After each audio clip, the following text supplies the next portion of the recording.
Now let's revisit our character count program, which we previously did in LC3 machine code.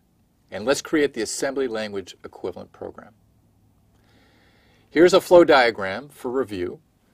First, we initialize our count to 0.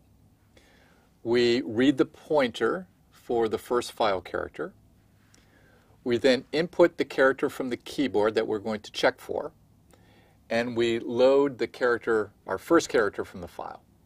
Then we enter our main loop, our iterative construct. We first check to see whether we've reached the end of the file.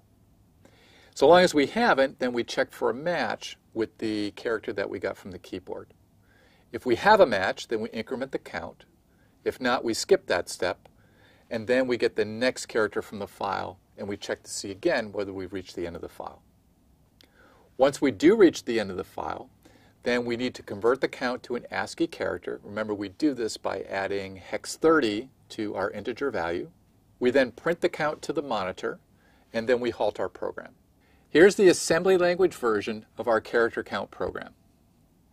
At the top, we have some comments.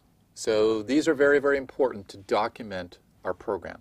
This tells us who the author of the program is, the date the program was created, as well as a high-level description of what the program does. So this allows someone who hasn't written the program to understand who's responsible for it, when it was written, and generally what the program does. The final comment, initialization, tells us what this next section of the program does. We first have an assembler directive, .orig. This tells us that our program starts at memory location hex 3000. Then we have the instructions to do the initialization. First, we initialize our counter R2, and again we do an AND with the value 0 in order to initialize that to 0. Then we load the pointer to the beginning of the program into R3. Now here we have a label PTR, which we'll see later on, which has a value that represents the address of the start of our file. Next we have the getC assembler directive. This is the trap instruction that reads a character from the keyboard, and that character gets put into register 0.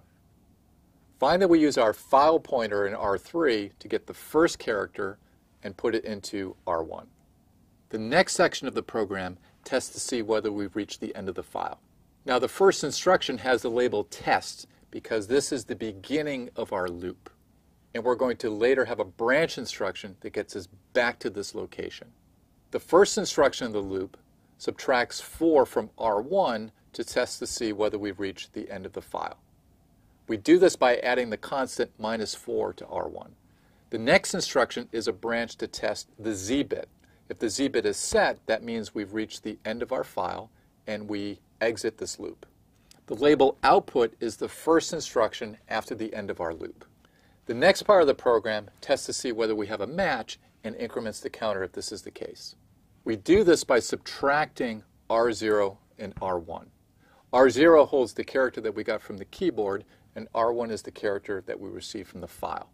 To do this, we first form the 2's complement of R1 and then add that to R0. Now if we don't have a match, then we want to skip the increment part.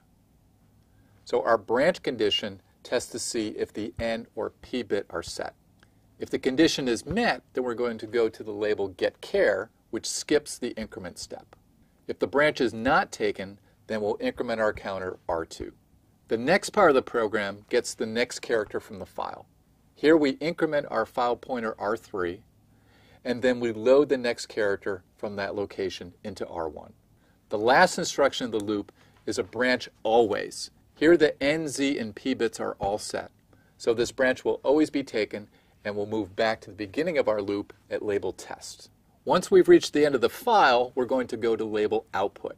Here's where we output the count to the monitor. Here we're going to load into R0 a constant value that's located at label ASCII.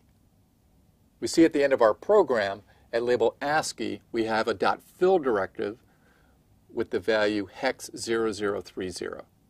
That converts the binary count to ASCII so that it's in the form to display to the monitor.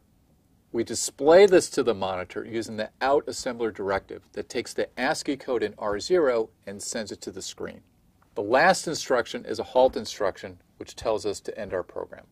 Finally, after our code, we have the two labels ASCII and .ptr and the two .fill directives. The first is the value 30 that we use to convert from binary to ASCII, and the second is 4000, which is the hex location of the beginning of the file. Finally, we have the .end directive, which ends our program.